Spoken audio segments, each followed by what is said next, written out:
నమస్తే.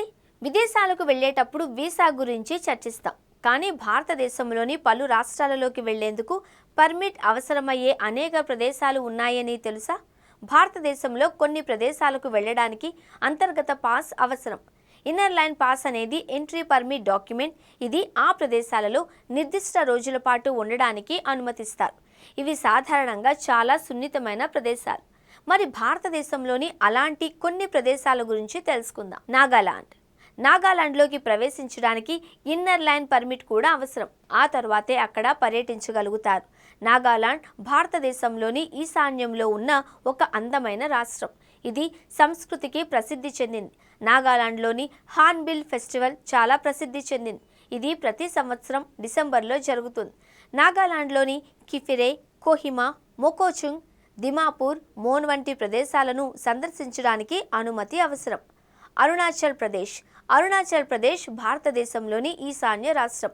అరుణాచల్ ప్రదేశ్లో సందర్శించడానికి ఇన్నర్ లైన్ పర్మిట్ అవసరం. ఈ రాష్ట్రం దాని సహజ సౌందర్యం, వన్యప్రాణులు, సంస్కృతికి ప్రసిద్ధి చెందింది. మణిపూర్లోని ఇంఫాల్ లోయ వెలుపల ప్రయాణించడానికి ఇన్నర్ లైన్ పర్మిట్ అవసరం. ఈ నగరం చాలా అందంగా ఉంటుంది. ఇక్కడ చూడడానికి చాలా ప్రదేశాలు ఉన్నాయి. ఇక్కడి ప్రకృతి అందాలు పర్యాటకులను ఆకర్షిస్తాయి. లదఖ్లో నుబ్రా వ్యాలీ, పాంగోంగ్ త్సో సరస్సు, త్సో మొరీరీ వంటి కొన్ని నిషేధిత ప్రాంతాలు ఉన్నాయి. వీటిని సందర్శించడానికి ఇన్నర్ లైన్ పర్మిట్ తప్పనిసరి. సిక్కింలోని కొన్ని ప్రాంతాలను సందర్శించడానికి ఇన్నర్ లైన్ పర్మిట్ అవసరం. ఉత్తర సిక్కింలోని గోచలా ట్రెక్, నాథులా పాస్, యాంతాంగ్ లోయ, సోమ్కో సరస్సు వంటి ప్రాంతాలను కవర్ చేస్తుంది. ఈ రాష్ట్రం అద్భుతమైన కొండలు, మఠాలు, సహజ సౌందర్యానికి ప్రసిద్ధి చెందింది. అండమాన్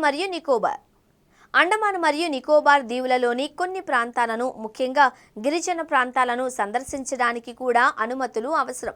ఈ ద్వీపం బీచ్లు, సముద్ర జీవులకు ప్రసిద్ధి చెందినవి.